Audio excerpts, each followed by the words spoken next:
অস্থির মার্কিন president Donald ট্রাম্পের মনে কোন খেলা চলে তা বোঝা বড় কঠিন। অনেক হম্বিতম্বির পর ইরানে হামলার ব্যাপারে সুর নরম করলেও মধ্যপ্রাচ্যে সামরিক শক্তি বাড়াচ্ছে পেন্টাগন। ইরানের দিকে ছুটে যাচ্ছে দুর্ধর্ষ বিমানবাহী রণতরী ইউএসএস আব্রাহাম লিঙ্কন। সর্বোচ্চ সতর্ক অবস্থানে আছে মার্কিন বিমান বাহিনীও। অর্থাৎ সংক্ষিপ্ত নোটিশে ইরানে হামলার সব প্রস্তুতি নিয়ে রাখছেন মার্কিন প্রেসিডেন্ট। তবে ইসলামী বিপ্লবের দেশটিতে হামলা চালালে ভয়ঙ্কর এক ফাঁদে পা দেবেন ডোনাল্ড ট্রাম্প। বিক্ষোভে টালমাটাল ইরানকে দুর্বল মনে হলেও তেহরান জয় করতে গেলে আমেরিকার জন্য তা বিপরীত ফল বয়ে আনবে। বর্তমানে ইরান এক চরম সংকটের মধ্য দিয়ে যাচ্ছে। ভঙ্গুর অর্থনীতির বিরুদ্ধে চলছে তীব্র সরকার বিরোধী আন্দোলন। এই বিক্ষোভের আগুনে ঘি ঢালছে বিদেশি শত্রুরা।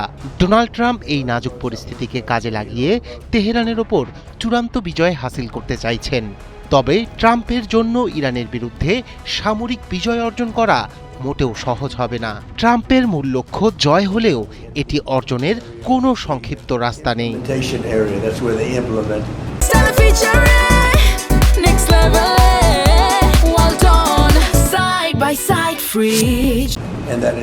আমেরিকা ইরান আক্রমণ করতে গেলে অন্যতম বাধা হবে দেশটির জনগণ। ইরানের বিপুল জনগণ বুকে ধারণ করেন ইসলামী বিপ্লবের আদর্শ। বাইরের কোনো আধিপত্যবাদী শক্তিকে নিজেদের মাটিতে মেনে নেবেন না তারা। দেশটিতে হামলা চালাতে গেলে ঠিকই সেই শক্তির বিরুদ্ধে ঐক্যবদ্ধ হয়ে যাবেন এই মুসলিমরা, যা ইরানকে ধ্বংস করার বদলে আরও শক্তিশালী করবে। শত্রুর আক্রমণে নিয়মিত বাহিনীর পাশাপাশি সাধারণ জনতাও হাতে তুলে নিতে পারেন অস্ত্র। ইরানের সর্বোচ্চ নেতা আয়াতুল্লাহ খামেনিকে হত্যা করা হলেও সরকার ব্যবস্থা তাসের ঘরের মতো ভেঙে পড়বে না। ঠিকই দাঁড়িয়ে যাবেন তার উত্তরসূরি। কেননা ইরানের নেতৃত্ব কাঠামো অত্যন্ত গভীর।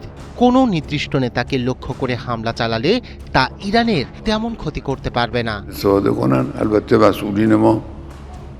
ইরানের পাল্টা আঘাত করার ক্ষমতাকে খাটো করে দেখার সুযোগ নেই। এর আগে কাসিম সুলাইমানিকে হত্যা বা পারমাণবিক স্থাপনায় হামলার পর ইরান প্রতীকী জবাব দিলেও এবার দেশটির অস্তিত্ব হুমকির মুখে পড়লে তারা ভয়াবহভাবে পাল্টা আঘাত করতে পারে। এতে মধ্যপ্রাচ্যে মোতায়েন মার্কিন সেনা এবং মিত্র দেশগুলো বড় ধরনের বিপদে পড়বে। ভেনেজুয়েলার নেতা মাদুরোকে অপহরণ করে ট্রাম্প কিছুটা সাফল্য পেলেও ভেনেজুয়েলা আর ইরান এক নয়। ইরান অত্যন্ত সংগঠিত রাষ্ট্র এবং তাদের সামরিক বাহিনীর চেইন অব কমান্ড অত্যন্ত গভীর।